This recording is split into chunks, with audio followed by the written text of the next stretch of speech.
J'accueille Valérie Gomez-Bassac, bonjour. Bonjour. Porte-parole de La République En Marche à l'Assemblée nationale, députée LaREM du Var, Manuel Bompard, bonjour. Bonjour. Vous êtes député européen, chef de la délégation de la France Insoumise au Parlement européen. Et Franck Tapiro.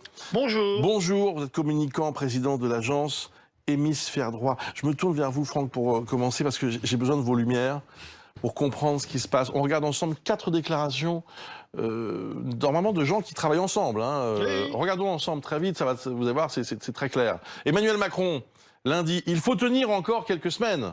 4 à 6 semaines. Après, vous avez Jean Castex, il dit « Les semaines qui arrivent vont être difficiles ». Vous avez Gabriel Attal, le porte-parole. Au mois d'avril-mai, on peut espérer avoir un impact de la vaccination suffisant pour observer une diminution de la pression sur l'hôpital et donc, on l'espère, un allègement des restrictions.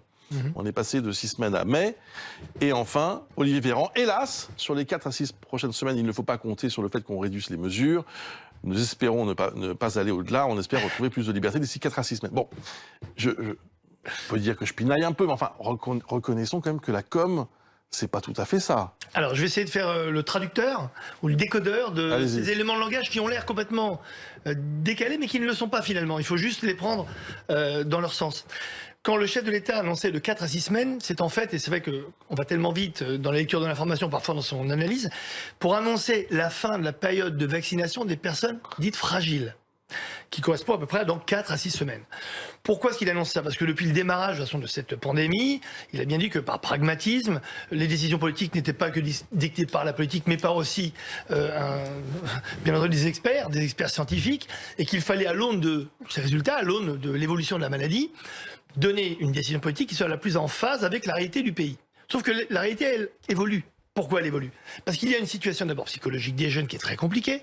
Et on le voit aujourd'hui, tous les psys peuvent vous le dire, il y a une déprime totale de la part de la jeune génération.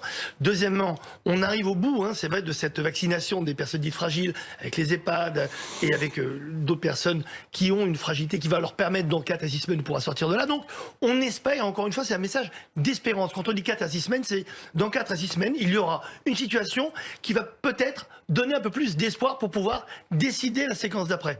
Il n'a pas dit, j'ai bien réécouté, j'ai bien lu, dans 4 à 6 semaines, ça y est, on va tout ouvrir. Il a dit, on pourra être dans une autre situation. Deuxièmement, quand les autres parlent de avril-mai, donc c'est un peu plus tard, c'est parce qu'on espère, bien entendu, l'arrivée de nouveaux vaccins pour pouvoir intensifier en parallèle, parce que tout cela, confiner, c'est bien de confiner, et ça doit avoir sûrement, et on a vu l'impact que ça a eu l'année dernière, mais si on pouvait associer le confinement avec une période massive et intense de vaccination, on gagnerait encore plus de temps pour pouvoir annoncer de belles choses. Mais encore une fois, en communication, c'est difficile. Pourquoi? Parce qu'on dit que la politique et gouverner, c'est anticiper et prévoir. Mais c'est très compliqué de prévoir et anticiper avec des chiffres qui évoluent de cette façon-là, avec les plus grandes statistiques et les plus grands scientifiques. On voit bien que du jour au lendemain, ça peut basculer. Voilà pourquoi il faut être un petit peu plus indulgent et prendre ces chiffres à l'aune de leur réalité et de leur impact sur le grand public. C'est plus clair pour vous, Manuel Bompard? Non, c'est pas très clair, mais à la limite, c'est pas ce qui est déterminant. Ce qui me pose une première difficulté, c'est une difficulté de forme, c'est qu'on est tous suspendus aujourd'hui à la décision du président de la République. Oui. On nous dit qu'il va y avoir un conseil de défense sanitaire tout à l'heure, et peut-être qu'il va en sortir une lumière, alors on ne sait pas de quelle couleur elle va être. Bon, je pense qu'il y a quand même une difficulté là d'association, du Parlement, de l'Assemblée nationale. Pourquoi on ne débat pas, face aux chiffres tels qu'ils sont aujourd'hui, de quelles sont les solutions qui sont sur la table? Et ça m'amène sur le fond. On a le sentiment que finalement, nos libertés individuelles sont un robinet, et qu'on va l'activer plus ou moins en fonction de la situation du virus et de la progression du virus. Comme si finalement il n'y avait qu'une seule solution aujourd'hui envisageable, c'était que quand le virus augmentait, il fallait restreindre nos libertés, et que quand le virus baissait, on allait pouvoir à nouveau les étendre. Je regrette juste que depuis plusieurs mois maintenant, un certain nombre d'entre nous mettons sur la table d'autres options, d'autres solutions. Ça fait 4 mois qu'on dit qu'il faut travailler à des alternatives au confinement. Par exemple, en organisant des rotations au travail, en organisant davantage de rotations à l'école, en ayant un véritable dispositif d'isolement. Tout ça n'est pas évoqué, on ne travaille pas sur ces options. Aujourd'hui, on se retrouve dans une situation où à la fin, on va finalement avoir à décider si on coupe ou si on coupe pas. Excusez-moi, alors, vraiment, moi j'ai réécouté, lu et analysé ce que le chef d'État a dit. C'est exactement quelque chose qui va dans votre sens. Le premier rempart au confinement depuis le début de cette pandémie, c'est Emmanuel Macron en France. Ah bon? Bien entendu. Reprenez toutes ces déclarations depuis le début. Non mais monsieur, moi j'ai fait depuis le 15 mars l'année dernière. À quel moment dans votre sens. Macron a parlé? Mais ne prenez pas. Alors, si vous voulez taper sur quelqu'un, Emmanuel Macron, parce qu'il est exactement dans votre sens. Il cherche toutes les solutions possibles. Il a dit tout est sur la table, on va tout faire pour l'éviter. Donc on est totalement d'accord. Je pense que vous pourriez lui parler et je pense qu'il serait d'accord avec vous. Il cherche toutes les solutions. Et vous pouvez lire tout ce qui a été lu. Maintenant, en revanche, que ces solutions ne vous aillent pas peut-être et qu'il faille plus de concertation. N'oublions pas que la concertation est maximale depuis le début, avec non seulement le gouvernement, avec les scientifiques qui donnent tous les jours leur avis, c'est normal parce que on voit bien que une décision politique ne peut pas être politique politicienne. C'est pas le défendre, c'est pour être dans votre sens, c'est pour dire. Donc vous êtes d'accord avec Emmanuel Macron? S'il vous plaît, Valérie Gomez-Bassac. J'ai une question très précise à vous poser. C'est est-ce que vraiment en avril ça ira mieux? Parce que moi, si j'écoute les déclarations des plus hauts personnages de l'État, je me dis, bah oui, c'est bon, allez, ça y est. C'est pas moi qui vais vous dire oui ou non, parce que ça dépend du variant aussi. Hein. C'est-à-dire qu'il y a des données scientifiques qui bougent et donc il est difficile de savoir. Maintenant, vous l'avez très bien dit, tout dépend aussi du taux de vaccination. Si on arrive à bien accélérer la vaccination, nous avons pris toutes les mesures de sécurité qui étaient souhaitables, ce qui fait qu'on a commencé doucement, hein, il faut le reconnaître, mais c'était un choix assumé. Aujourd'hui, ça va se multiplier. Donc je pense que dans 4 à 6 semaines, nous y verrons plus clair. C'est surtout ça. Maintenant, je veux quand même répondre. Comment je ne peux pas entendre le fait qu'on ne privilégie pas le télétravail. Je ne peux pas entendre le fait qu'on ne permette pas aux écoles de rester ouvertes. Je ne peux pas entendre le fait qu'on ne permette pas aux étudiants de certaines rotations. Que le couvre-feu soit aussi un palliatif au confinement. Non mais la France Insoumise propose, et c'est vrai depuis longtemps maintenant, un système de rotation, qui n'a pas été retenu par les autorités, mais c'est une proposition qui a été faite. Oui, mais vous mettez la contrainte sur qui? Pas sur le gouvernement, hein, sur les entreprises. Il faut voir ça aussi, sur les administrations. Oui. Et est-ce que toutes les administrations et toutes les entreprises sont capables... Elles le font d'ailleurs quand elles peuvent le faire. Et puis elles le font quand elles peuvent le faire. Hein. Moi j'ai des exemples concrets, je ne vais pas citer des enseignes qui le font. Donc il faut quand même aussi avoir une certaine... J'aimerais juste revenir un instant sur ce qui a été d'ailleurs évoqué par M. Bompard, sur cette idée d'une espèce de supplice chinois qui se répète toutes les semaines, où on est là à se dire, on est mardi, mercredi, jeudi, qu'est-ce qui va nous arriver? Est-ce qu'on va pouvoir aller à cet endroit? Est-ce qu'on va être obligé de rester chez nous? Honnêtement, je ne sais pas si c'est de la com ou autre chose, mais c'est dur à vivre. Vous parliez de la déprime des jeunes, mais on peut dire que pour beaucoup, pour tout le monde d'ailleurs, c'est insupportable. Mais non seulement c'est insupportable, je vous rassure, on est tous d'accord là-dessus, quelle que soit l'étiquette politique. Tout le monde le subit de la même façon. Deuxièmement... Mais on ne pourrait pas faire autre chose? Non, mais je vais vous dire pourquoi.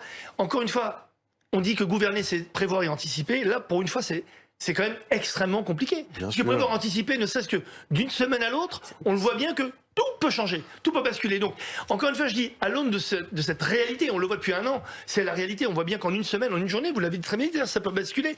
Un mauvais chiffre et peut-être qu'on sera contraint de confiner. Mais, encore une fois, tout est une question de positionnement et d'énergie. Pour moi, quand j'analyse tout cela, on se dit quand même, à part le premier confinement qui a été très bien respecté, alors que tout le monde pensait que les Français étaient incapables de le faire, c'est l'inverse. On pense aujourd'hui que le confinement général serait la pire des solutions à tous les niveaux. Économique, sociétal, à tous les niveaux. Environnemental, non, parce qu'on a vu quelques petites évolutions. Mais encore une fois, ce serait une catastrophe économique et sociale. Aujourd'hui, de voir un gouvernement, quel qu'il soit, quelle que soit son étiquette et sa couleur, qui se bat pour essayer de tout faire pour éviter ce confinement, je suis désolé, mais c'est une excellente nouvelle. Et pour l'instant, mais ce serait une facilité terrible de dire allez, on confine. Et vous seriez le premier à venir en disant mais je suis pas en train de vous dire ça. Comment on reconfine? Il y avait plein d'autres options. Donc il y a plein de gens. Mais je parle pas de vous en particulier. Mais vous êtes en train de parler de moi et vous me faites dire quelque chose que je n'ai pas dit. Non, mais je dis par exemple, vous pourriez très bien venir à changer d'avis demain. Alors, par exemple, vous êtes venu me parler tout à l'heure de vos idées, qui sont en plus certaines bonnes. Il faut voir si elles sont applicables, en pensant que le chef de l'État n'était pas d'accord avec vous, ce qui n'est pas le cas. Laissez répondre M. Bompard, s'il vous plaît. Le confinement. Non mais bon, moi je veux bien. Ici on n'est pas là. Moi je suis pas là pour m'en prendre à qui que ce soit. On est là pour essayer de trouver des solutions pour faire face à la situation dans laquelle on est aujourd'hui. Donc maintenant vous pouvez me raconter si vous voulez.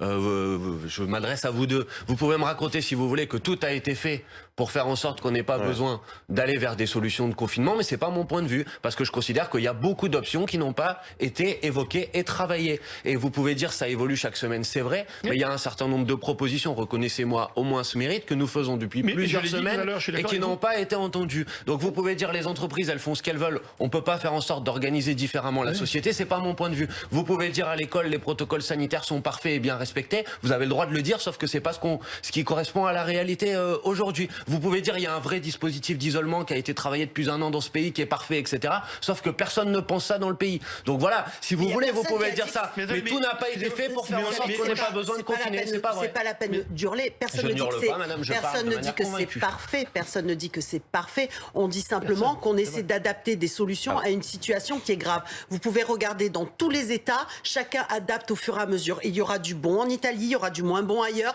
et chacun adapte. Et c'est ce que fait aujourd'hui le gouvernement. Et comme vous l'avez dit, le chef de l'État fait tout pour qu'il n'y ait pas de confinement, malgré l'envie de certains ministres d'ailleurs. Madame Gomez-Bassac, s'il vous plaît. Il y a une autre réunion très importante aujourd'hui. Il y a le fameux Conseil de défense là, que vous aimez tant à la France Insoumise, qui se déroule ce matin, donc vous dites qu'il n'est pas suffisamment républicain. Légitime. Bah non, mais je sais pas, il me semblait qu'il y avait une Assemblée nationale dans ce pays, quoi. Il y a une autre réunion qui se tient à 17h à l'Élysée autour d'Emmanuel Macron.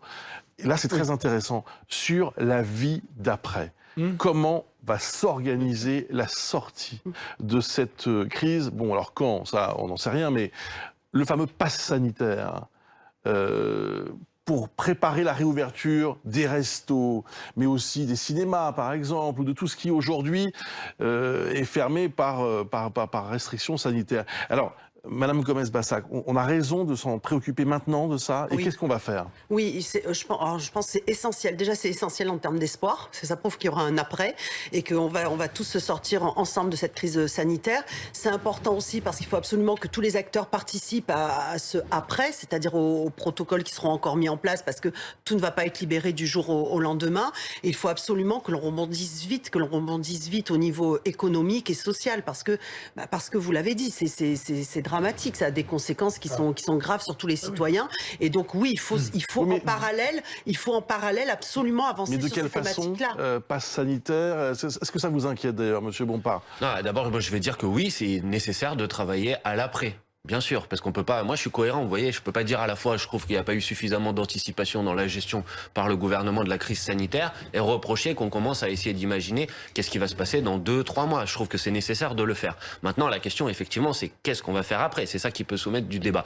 Moi, le passeport vaccinal, je dis depuis le début que ça pose quand même un certain nombre de difficultés. Le premier, c'est ça a l'air abandonné. Oui, d'abord, c'est qu'il faudrait qu'on puisse tous se faire vacciner. Bien sûr. Si on a envie. C'est pour ça d'ailleurs. Il faudrait qu'on ait une réponse à une question scientifique. Je le dis sans polémique, qui est de savoir si le vaccin permet d'empêcher que le virus puisse être transmis à d'autres, parce que sinon le passeport vaccinal n'a aucun intérêt. Mais qu'on travaille par exemple à dire qu'il faut réouvrir les lieux de culture, les restaurants, avec par exemple, pourquoi pas, des tests salivaires ou des tests à l'entrée qui permettent de dire, bon, en 15 minutes, on sait si la personne a le virus ou pas, et sinon on peut tenir le spectacle ou on peut manger au restaurant. Là, par exemple, je trouve qu'il y a des options à travailler. Si c'est vers ça qu'on va, c'est intéressant. Si on va vers un passeport vaccinal, là, je pense que ça sera un problème. Mais je suis d'accord, mais il faut être clair, en fait, l'après, ça ne veut pas dire sans. Il faut être très pragmatique. Bien sûr. Vivre la vie d'après, c'est vivre avec le Covid. Comment apprendre à vivre heureux, on va dire, avec le Covid. Comment arriver à vivre avec le Covid en allégeant au maximum la vie de nos concitoyens. Je pense que c'est ça l'enjeu. C'est pas de dire et de rêver en disant à partir de, je sais pas, du 25 août, c'est fini, le Covid est derrière nous. C'est pas vrai. Avec les variants, on sait que ça va rester, ça va revenir, c'est un peu comme la grippe. Ce serait absurde de dire la grippe elle est là depuis des années et elle revient, et d'ailleurs le vaccin évolue en fonction de son évolution.